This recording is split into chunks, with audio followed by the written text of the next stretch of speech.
live? Are we live? Okay. Can somebody check for me that we are live on YouTube? Because I'm seeing some Zoom error, but I believe we are live. Okay. So what I'm going to do is I am opening the YouTube screen to just check that I'm live.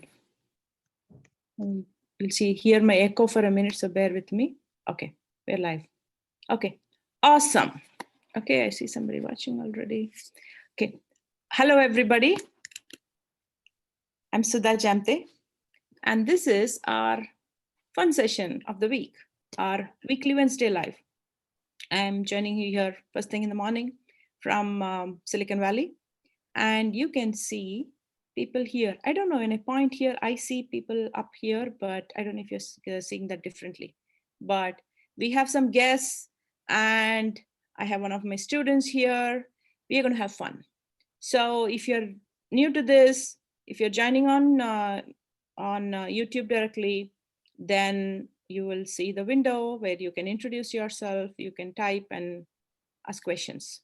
And if you're my student, I typically invite you here on Zoom, so you can actually, raise your hand and speak up in voice. And especially Ahani is from my AIX class. And with AIX, it's all about how you're going to interact in various different mediums. And we're talking about interacting with the AI, but not with the person. But okay, so I think everybody is in. We're ready to get started. So I'm Sudha Jamthe, and this is our weekly Wednesday live. And we started out talking about CareerPivot to AI last week. And we continued on a chat on LinkedIn, and it just took a life of its own. And there were so many questions, so many interaction, and it all started from if you have to pivot to AI, which many of my students want in various forms, whether it's my IoT course or AV course or my new AI course, everybody is trying to, figure out how to take their business to AI, how to pivot their careers into AI, how to go build businesses, or startups in AI space. And it turns out a lot of people think that they don't have the technical skills, because we hear about AI algorithms and we don't, and people who are not AI researchers who are building those feel very intimidated. And there's tons of courses out there about machine learning and deep learning, and still there is a big gap if you understand conceptually what it does, and then you look at your business and say, okay, I need to get started somewhere. So I meet a lot of people where I give lectures to group of visiting board of directors, or a group of people from a company, or one kind of job profile typically. I end up hearing that they have innovators who are technologists in their companies who go build some models, and they get stuck at some point because it doesn't give the degree of confidence that it needs. So today, we are talking about AI algorithms, and how are we going to take the data that you have in your business and make it into the algorithm? Or rather, I would say, you have a business problem to solve, you want AI to solve it, you have a lot of data, you hear about a lot of algorithms out there. How do you sift through this, how to make sense? And especially, I want to focus on the AI algorithms, okay? And we have two special guests who will be sharing their expertise, but I will bring them in at the right time. So thanks to David Kerrigan's advice, I decided to put a deck. So you get to see my flow of what I'm talking about, and you'll have some reference points. Okay, so just give me a minute. I'm going to share my screen with you. And those of you who are on YouTube, you know the drill. You can ask questions anytime, and I'll jump in and answer that. And all the slides I've put together is just as a guiding rail. Okay, so here's what I was talking about. So when I did a survey on what is stopping you, especially in the new year, when people are saying, hey, I'm going to pivot to AI, IoT, and some kind of exponential technologies, the biggest hassle where 66.7% people said they don't have the tech skills. And then if you get closer, they are product managers, they are business managers, technology innovators who understand technology, have brought in technology to their companies in various different forms over the years. And in fact, Christopher Deutschler, who's been my speaker in my class before from Mercedes, is obsessed about augmented reality. And he was instrumental with the team to actually bring AR into the car in the Mercedes new cars. And he's not somebody who's building the AR. So does that mean he doesn't have the tech skills? He would say he doesn't have the tech skills, but he understands AI, AR, and how to bring that into the car, and with the business acumen of what is needed for his business. And so that's what we're going to focus today. And here's my summary slide. When I say AI, what am I talking about? Typically, it's machine learning, AR, VR, computer vision, voice, and natural language processing, facial recognition, all of those things.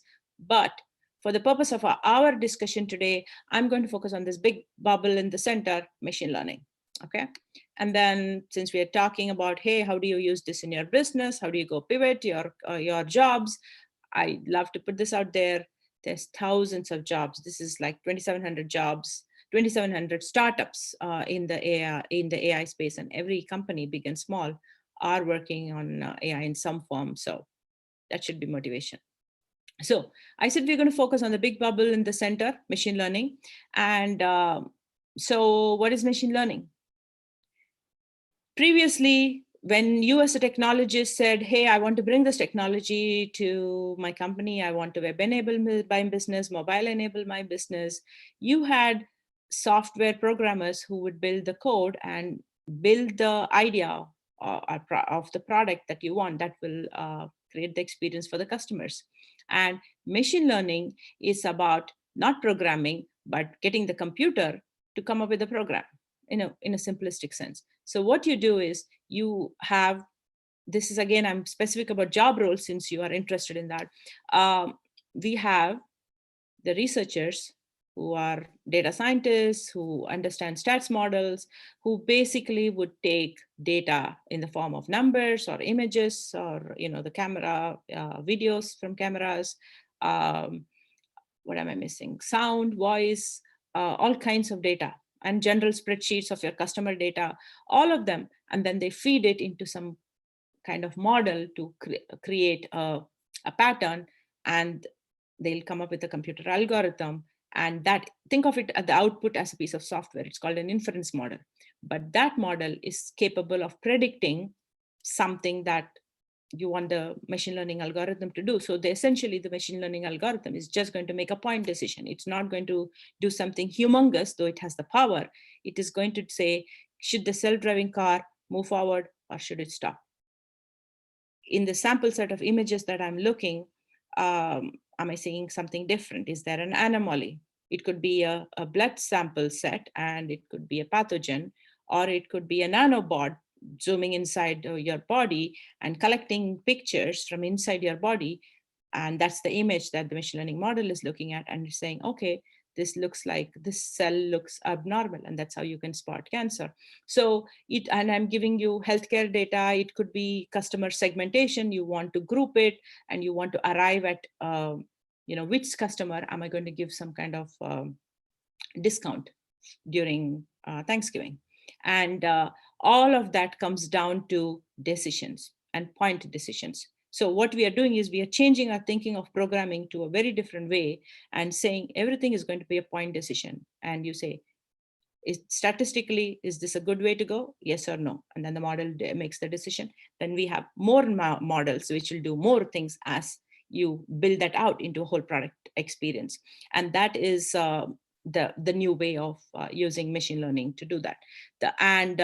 In machine learning, typically the training data is something where you already know the answer. So if you as a human look at the sample set and you can say, okay, these are pathogens and these are normal cells, or it's computer vision with images is used a lot in agriculture to look at crops and say, hey, this sprout that is coming up, this lettuce sprout, this looks like it has a higher chance of surviving compared to this needs to be weeded out.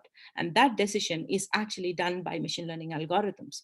But the difference is it is called supervised learning because you know the answer already. You're just making the computer crunch these in huge volume of data, and you're asking it to do it super fast than what a normal human can do. So in the past, if you have a customer data in huge volume and you're going to look for patterns and you're going to decide what the deal is, who gets which segment of customer gets this deal, and you're trying to make sense of your customer data, it was all done in spreadsheets or in databases, and an analyst could do that. I have done that in my past, where you would look at that just as data and run SQL on it and pull patterns. But the whole idea with machine learning is super fast, and it is going to do with huge volume that it is humanly not possible. So that's supervised learning. And the other one is called deep learning, and you use neural networks. And what it is doing is it is doing a similar thing. So you're feeding data. So the example of a self-driving car I gave is trained. So here you see two pictures. One on the right is training data of how the car can see the road and identify objects. So that algorithm is object recognition.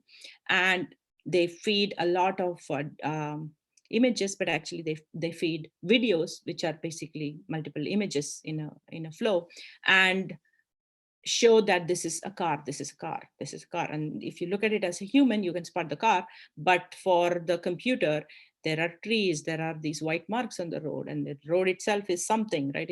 And you can see a little hill mound in a corner. So all of it are objects. So, and even a person crossing there is going to be an object, and that's how it will identify objects. And then next step, you make it recognize a car.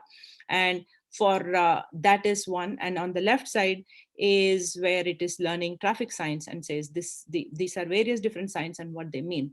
And the deep learning model is unsupervised learning, where it is not just it's not just we have the answer. So in this case, if I just take one image and say this is a car, this is not a car, that is a point decision, right? But if you're giving a feed of volume of video, and you're saying, okay, make sense of it, and whenever you identify an object, it will run through a neural network, and it will identify what are the factors it is looking for to identify that this is a abstraction in the road, or it is identifying patterns to figure out. Typically it is done for facial recognition, where there are so many different factors that identify a face compared to another face, things like that, right? So that is the unsupervised learning. So today, for the purpose of our discussion, I am going to stick to machine learning, which is a big bubble that I showed you there.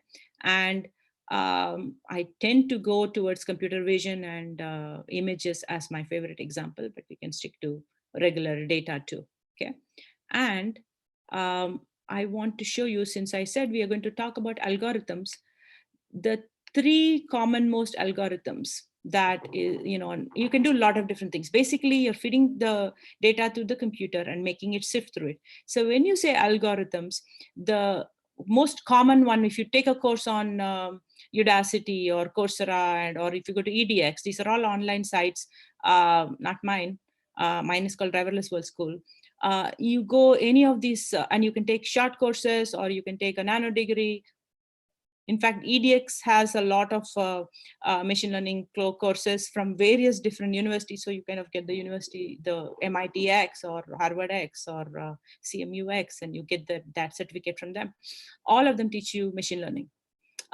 In fact, I found from Goldsmith University from London, I found a beautiful machine learning course that I'm taking right now, because I tend to take these again and again whenever I see them, because I can't give you a recommendation if I've not tried it.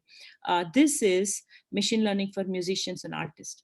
So the example, everything I told you might not relate to you if you're an artist and you're saying customer data and, pathogens in blood, and it might not concern you. And they've given beautiful examples. Every step of the way is about um, taking music and giving you some kind of visual to it, or something artistic, and it's amazing example. So the common machine learning class will always teach you classification. That's the what you see in the middle here. And it's, as I said, it's supervised learning, and it's just going to uh, classify. And more common example is what is Facebook and Google and all the common social networks and such that we use. Is it does some kind of classification, and it says, okay, oh, this is a spam, this is not a spam. So the blood cell example of this is a pathogen, this is not a pathogen. And that's how it is done. And the common algorithm is like a logical regression. The other one is, if you want to do any kind of prediction, then you do regression, which are basically the linear regression and logistic regression is a very basic form of stats model that you will be able to get your data scientists to do. Or if you have any kind of technologies who's building model and loves to do that, they're not going to be stuck with this. These are the easy ones. And then the other one is, which is taking a customer segment and then organizing it. I kept giving this example of which customer is going to get this deal during Thanksgiving. That is to group similar items, and that's called clustering. And then if you go to a real example in industry, the customer would want a bunch of clusters. They would want many clusters. And how do you get to more number of clusters, and how are you going to do that? One common algorithm is the k-means algorithm. So what we are going to do is, I found, this is multiple sources. One of the things I've been researching is, if you are looking to do some kind of AI, and you know that is possible with your business, like giving a deal for the customers, but making the computer figure out that grouping for you, where do you get started? So the common point is data. And so you look at what data you have. Either you're going to collect to the data sources, or you either have data already sitting in your company, like your customer data, or you might have years and years of data from security footage. So if you're looking to see, I was talking about this with Oluwatobi the other day, and he's a computer vision expert, about how you could use images and use computer vision to see whether a person is in compliance for safety. Are they wearing their helmet? Are they wearing their other safety gear? Australia is doing this, pointing cameras in the roads at drivers to see. They look at the pictures, they see cars, people, the roads and everything, and then they separate out and zoom in on the person, and they see whether they are texting. So they are trying to identify whether you're holding a phone and whether you're actually texting.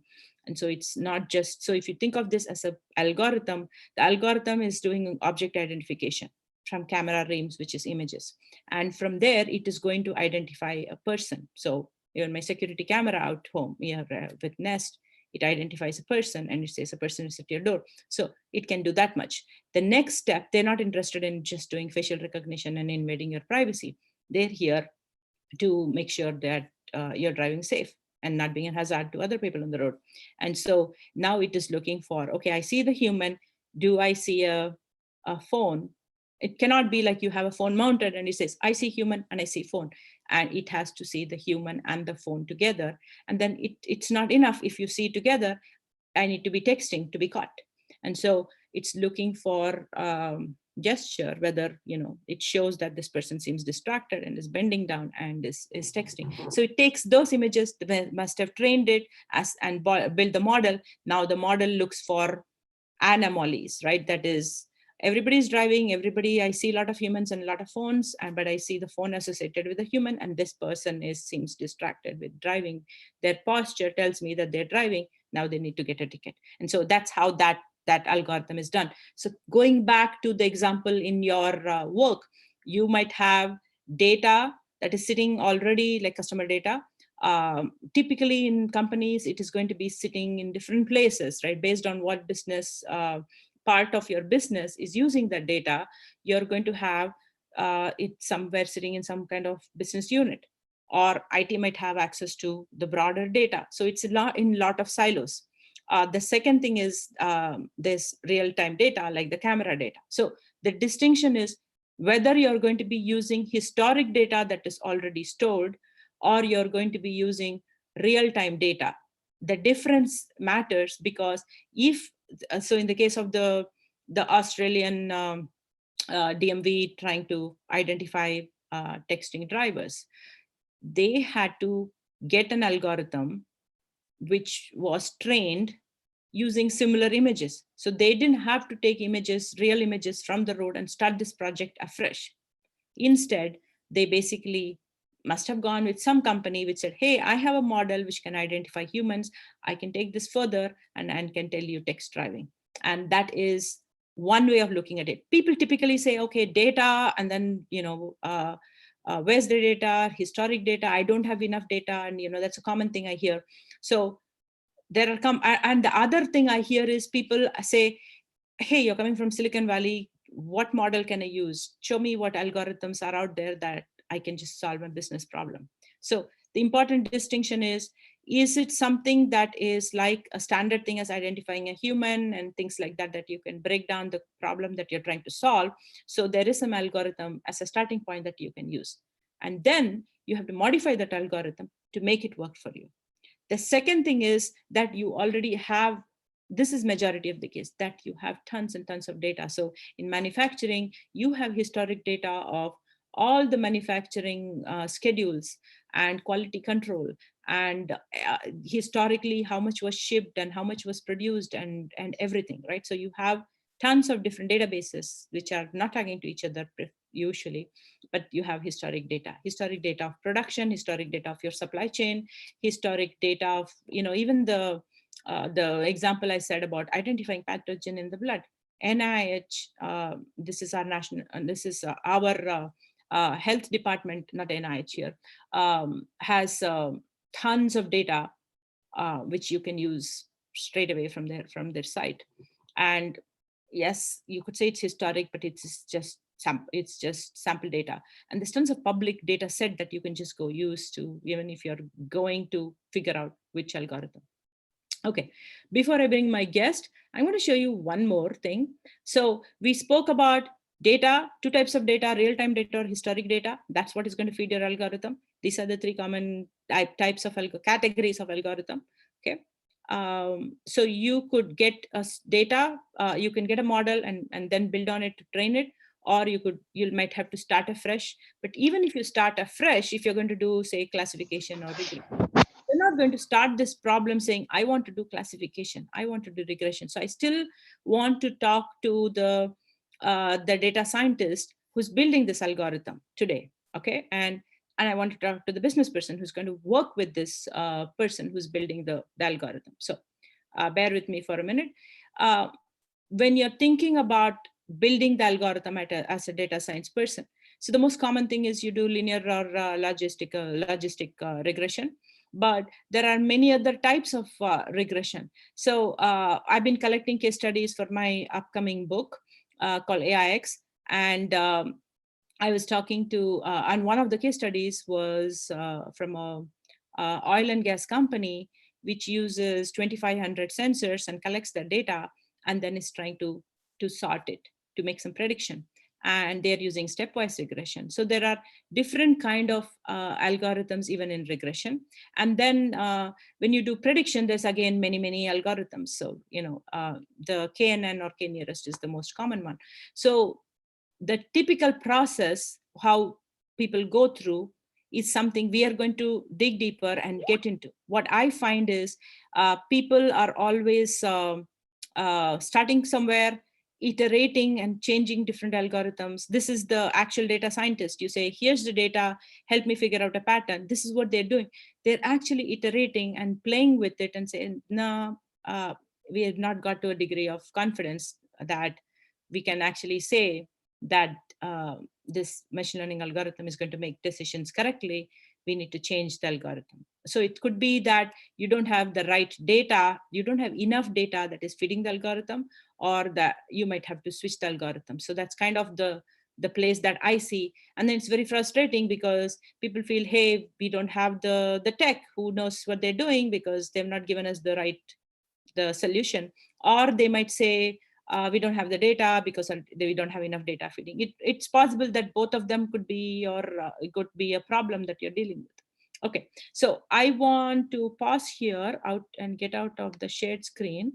And I want to bring in David and Patrick, because both of them bring different experience. Okay, Patrick is back. He's able to join us. Hani, hope you're able. Hani, hope you're able to hear us, and um, you are my privileged student here. You can interrupt and ask questions. Nobody else can do that. The rest of them are my guest speakers here. So, hello, Patrick, and hello, David. Hi.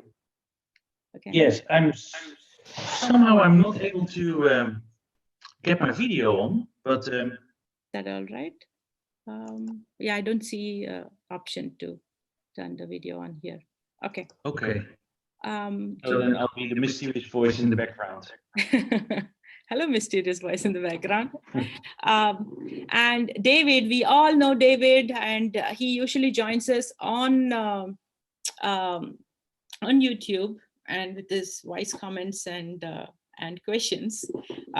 So I'm going to let David introduce himself, because just because I know him and see him every week doesn't mean that all of you know where he comes from, why I'm calling him every week. So let's get started. David, first, introduce yourself, then Patrick can introduce himself, and then we can jump into the discussion. So hi Sudha and everyone. I'm David. I live in Dublin in Ireland, and I am obsessed with all sorts of new technology, and I've written a couple of books about it, and particularly now in the space of AI, which is why I'm talking to Sudha. And you have a book in the space. That's actually one of my recommended reading for anybody to get started. AI, the new acceleration, it's called, if anybody wants it. And there is a new book coming in March, which is about technology in retail, which is probably what I wanted to talk to you about today, as some examples, just to bring it to life for everybody about how AI is changing retail, because retail is something we can all very much relate to, because sometimes I think when we're talking about self-driving cars, that can seem a little bit far-fetched for people who don't live in Mountain View, but retail is something that, you know, we all do pretty much every day. Okay. You were talking to me about different algorithms. So I want to pause for a minute and introduce Patrick, and then we can jump in. Okay. Yes, hi. My name is Patrick Slavenberg. Theoretical physics as a background, but after that I got so bored with science technology, I actually went into business and other stuff. About 10 years ago, out of San Francisco, we started a luxury startup, luxury jewelry, diamonds and gems. And so maybe not necessarily immediately something you think of when you do AI or when you think of AI. And one of the things we had to solve was if you have a whole bunch of unique things and you want to make recommendations or you want to build a profile of a customer, how are you going to do that? And especially if you don't have a ton of data to work with, which if you talk about retail, not everybody does. So of course you have to large retail chains, they do if they're well organized, and many of them aren't.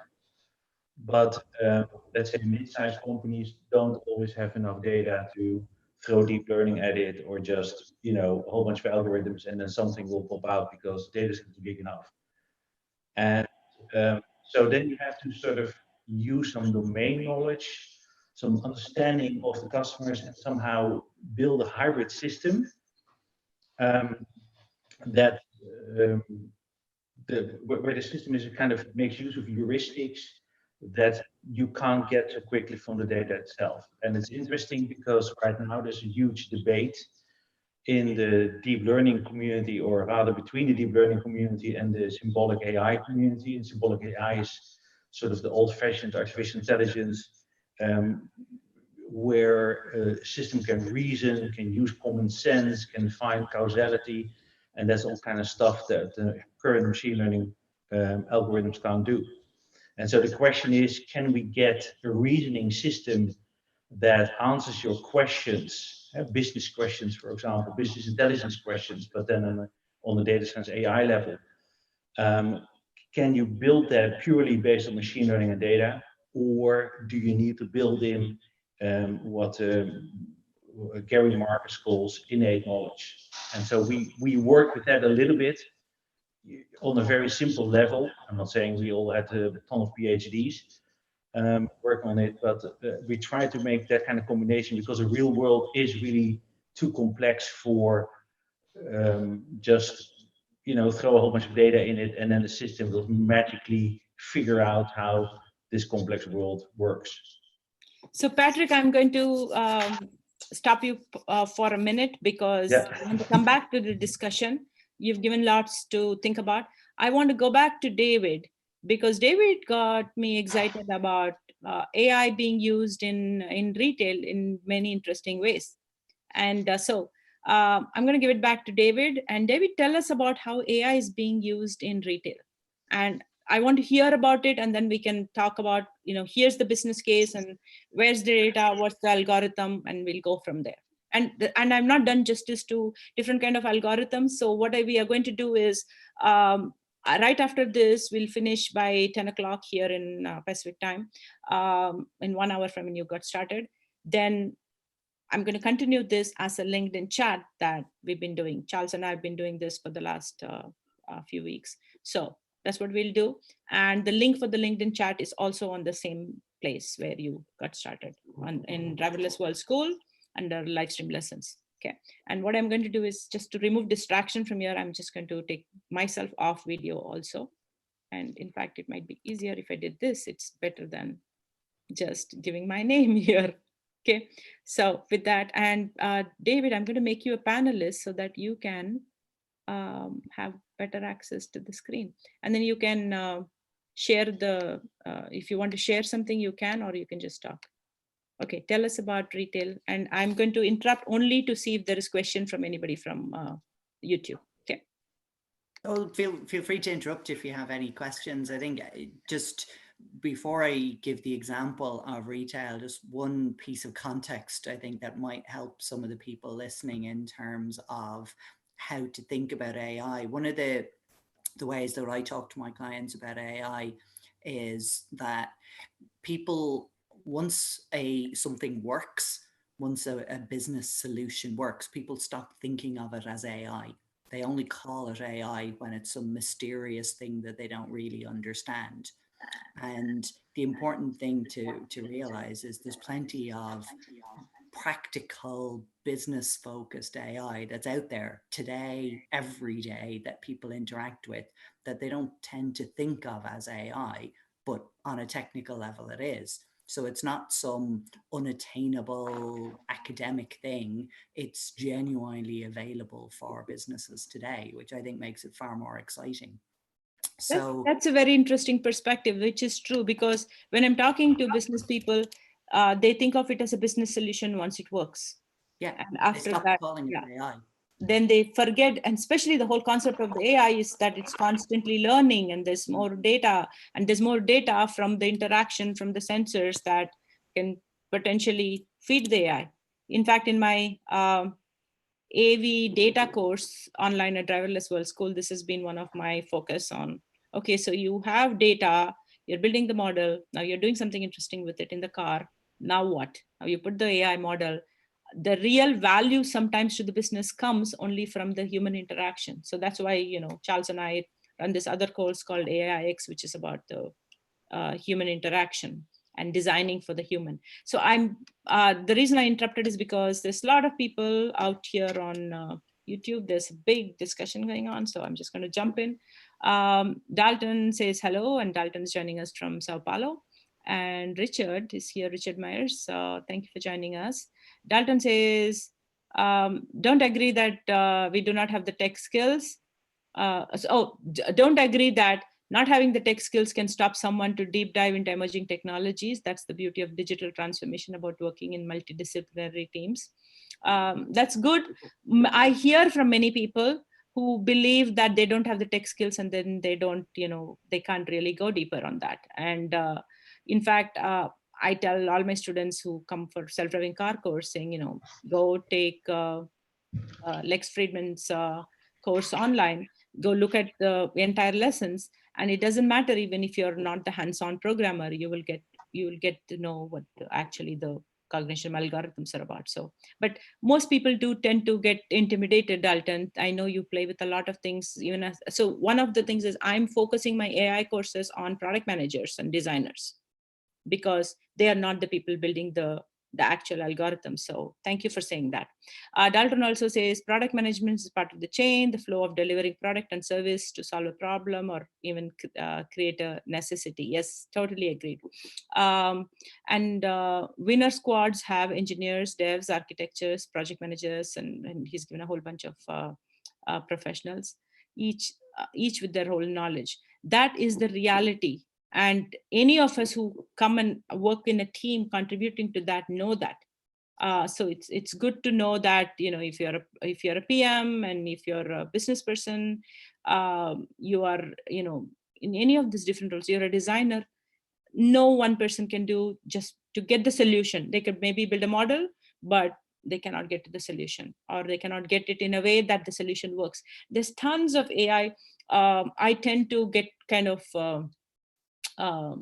very judgmental on my devices, because I have tons of them all around me in my house. And when it doesn't understand me, it's okay, because the model doesn't have the right training data to understand me sometimes. But that's the whole idea, because with any kind of human computer interface, you're expected to have the customer take a different different path than what you set out for. There could be a persona you designed for, and the persona is different when whoever is interacting. So a real system should actually accommodate for that and continue on the engagement. And so that's where I feel like, working with voice and computer vision and AR and machine learning to some extent is quite not there. So Richard is saying, I realize that machine learning involves, I told you there's a whole conversation going on here, David. Machine learning involves computers making decisions, like the example you gave about one plant appearing to be more healthy than another. But isn't a human telling the computer what to look for? How does the computer know it's supposed to evaluate the health of a plant? So two pieces here. One is, if you remember, Richard, you came in a little late, so I was showing some slides and different kind of algorithms. So one category of algorithms is supervised learning, where we know the answer. So when we are shown the image of a plant that is healthy and a plant that is not healthy, we know that as humans. But then we want the computer to go through that and do this in huge volume of data. So it's going to run through videos and many streams of video to identify that. So huge volume, or to do that in a fast number crunching. That is why we need the computer to do that. And that kind of model is supervised learning.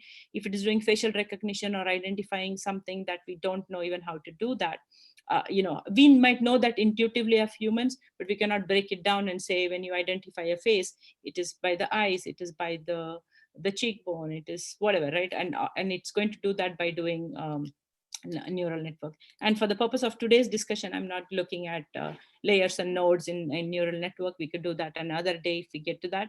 But I'm purely focusing on, yes, we have the answer. We are going to do machine learning. It's supervised learning. What algorithm we are using? How do you do that in a real business setting? There's a whole. Can I interject something? Yes, please. I don't think you need to have technical knowledge to roll out at least a relatively simple model, or a simple machine learning algorithm, or a simple AI. But what you do need to have is a lot of common sense, a good idea of the problem you want to solve, very well defined, and a good idea of how the world works. It's great that AI can find stuff that you never thought about, maybe, or patterns you never saw before. But it's better to start with something where you have, where you kind of know what the outcome should be. And we do that to supervised learning. If you label images and you say, this is a plant, this is a dog, this is a cat, then you do exactly that. You tell the system and you can see it's a cat and not a plant. But if you talk about business decisions or business intelligence kind of thing, marketing, supply chains, all that kind of stuff, retail, then you can focus first on letting a model do something where you kind of know what it should be. And you kind of know how the world works because you know how humans behave and you know how humans work. And then you can say to the guys that built that model from, hey, show me, and why is this outcome of yours so different than what I expect it should be, knowing the world around us because I've lived in it. And it could be that it's a surprise. Now, that's awesome. It could also be that there might have been some problems with the model, and then you can talk about it from that perspective, and you don't need to talk math. You just need to talk outcome. So I'm glad you mentioned that, because, as people tend to get intimidated on this, and then there is this whole, there's not enough data, go get me the right data that I can build a model, or your model is not good enough. It is not doing what I intuitively know from my business acumen of many years. Mm-hmm. So I want to go back to David, because I'm not doing justice to his time. We cannot catch him live on like this usually. So I want to go back to, and I see a lot of chatter, so I'm not going to read everything, guys. Thank you for doing this. And thank you, Toby is complimenting me for something. So I said, well, he says, well done. Thank you. So Richard, I'm going to pause your question for a minute, and I'm going to give it to David to tell us retail use case, and then we will come back. Looks like this is a super hot topic, and we will continue the discussion back on LinkedIn after this, and we will come back another week if it makes sense. So with that, I'm going to go back into quiet mode and give it to David. David, the floor is yours.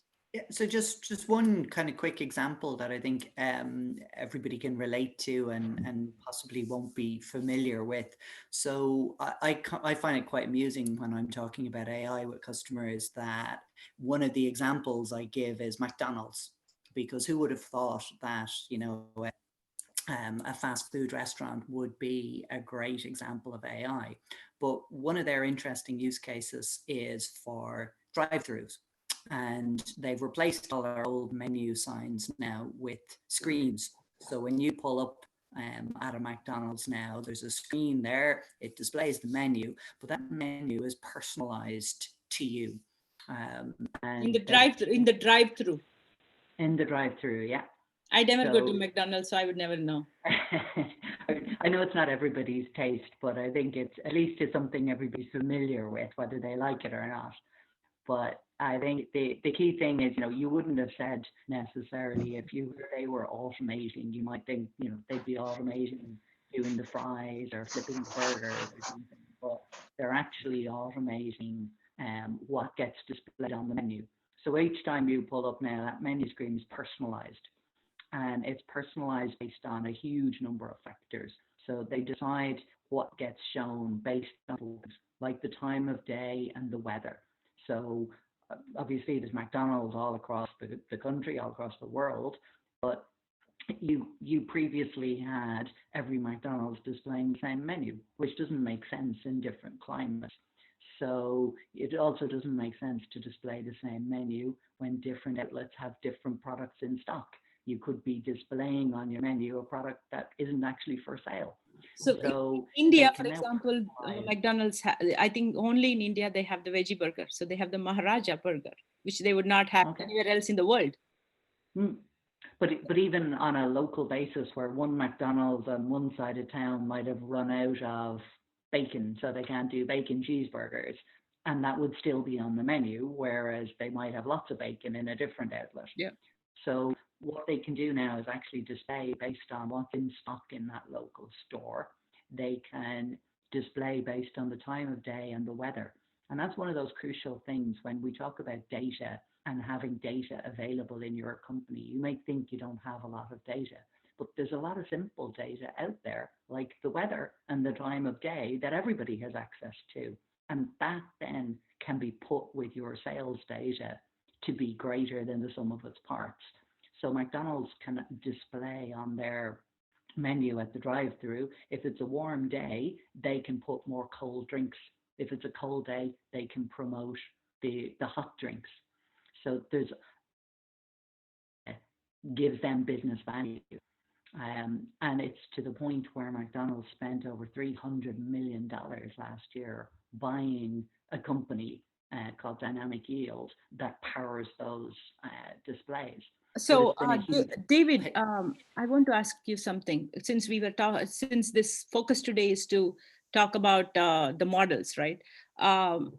One I'm hearing is anybody can relate to who has tons of customer data, like Patrick was saying. You know, there's people with business acumen. They know there are people in McDonald's who have done this historically, saying what is the selection.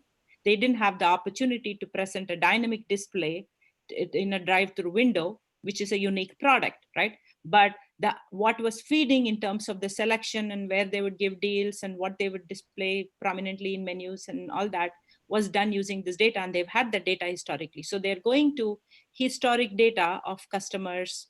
And the second thing is they're sifting through the data for looking for patterns. And in the analytics world, pre-machine learning, this was still done, saying, you know, we take the data and then we look for seasonality and we look for a time of the day and, you know, customer behavior. But when I'm hearing two things here. One is you're talking about personalizing that experience for the customer, which is again, you know, some kind of recommendation engine from an AI algorithm. But I want to get even deeper to that. McDonald's is doing this when somebody drives through the window.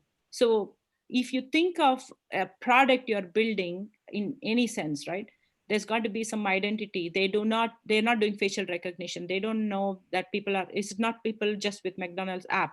They're identifying the car. And how are they identifying the car? Let's start there, because there's some technology that does that.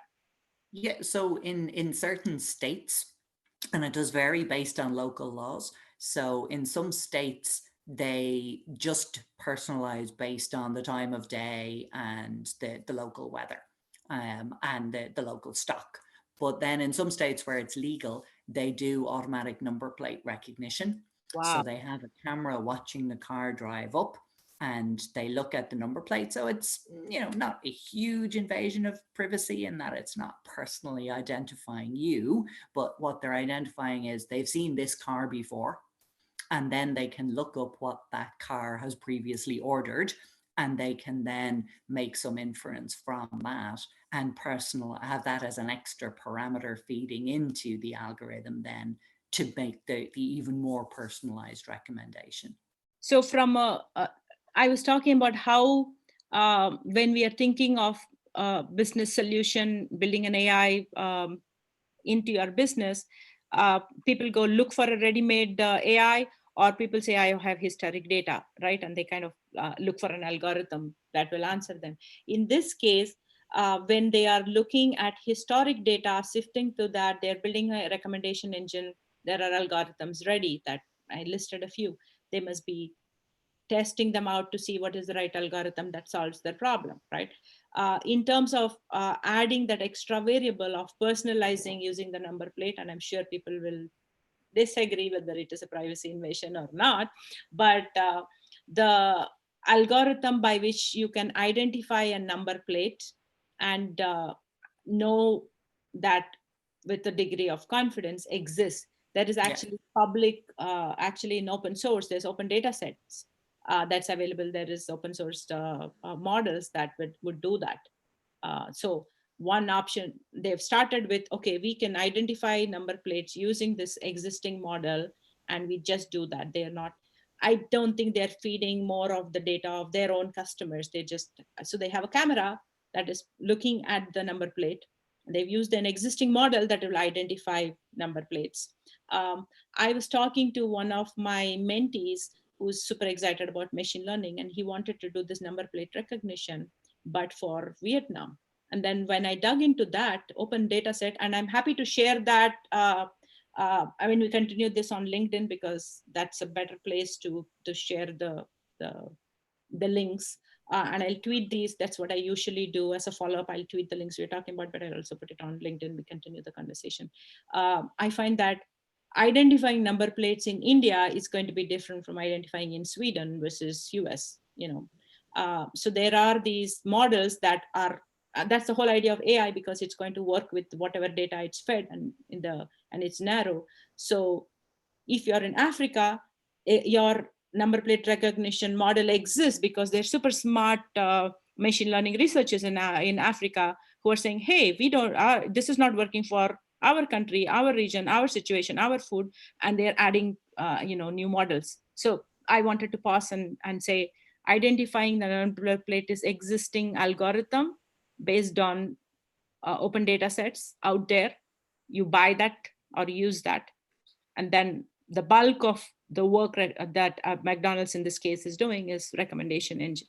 So I want to give it back to you, and I'm going to check if there's a question. Unless it's a question, I'm not going to read out all the comments in YouTube, because people are very chatty today, which is a good thing. So yeah, connect with each other and talk to each other, guys. David, do you want to go back to more to the McDonald's, or do you want to give me another retailer? I'll just maybe give you one other retail one that I think is always gets a bit of comment when I talk about it with customers. So the privacy area, I think, is always a very hot topic, and people do use it as a reason maybe not to do things.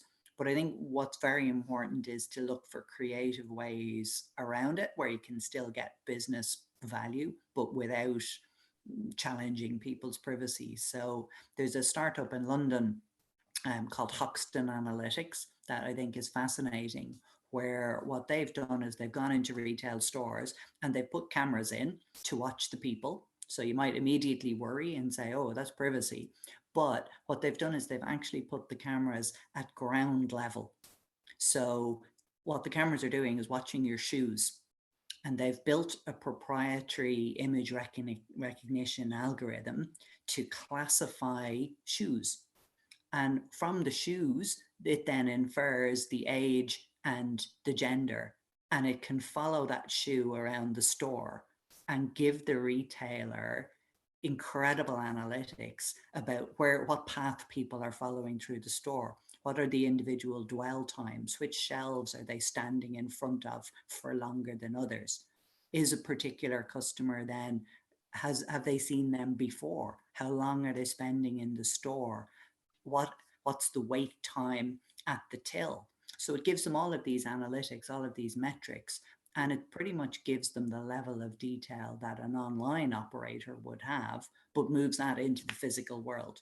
So just by taking a reasonably simple idea of image recognition based on shoes and then following them around the store, you can get incredibly valuable business data. And it's all completely compliant with GDPR or the new Californian privacy legislation. And I think it's a great example of taking a business problem, finding a technical solution, but at the same time, very much respecting your customers. So on YouTube, I'm finding a lot of discussion today. It's more than has ever happened, I think, because I think people are talking to each other, and Dalton has experiences. Dalton is talking about getting the data ready, scrubbing is an important thing. There's a new person, Gabarit is their handle, welcome, who's saying nice examples. Patrick seems to be multitasking. He was there and he's here, and so. I'm still here. Richard has Richard has a question.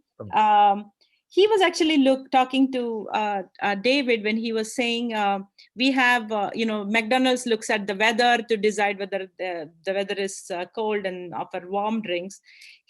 His question is, why do they need customer data? Why are they if they look at the weather outside, they can just decide on what the warm drinks are, right? To go with it.